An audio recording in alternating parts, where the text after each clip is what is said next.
விடுமின் வெகுளி வேட்கை நோய் மிகவோர் காலும் இனி இல்லை. உடையான் அடிக்கீழ் பெரும் சாத்தோடு உடன் போவதற்கே ஒருப்படுமின்.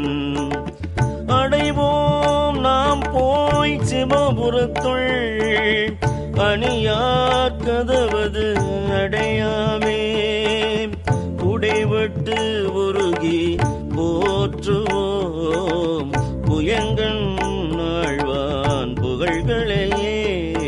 புகழ்மில் தொழுமில் பூப்புனைமில் புயங்கன் தாளே புந்தி வைத்திட்டு இகழ்மில் எல்லா அல்லலையும் இனிமோரிடையூறு அடையாமே. திகழும் சீரார் சிவபுரத்து சென்று சிவன் தாழ் வணங்கினார்.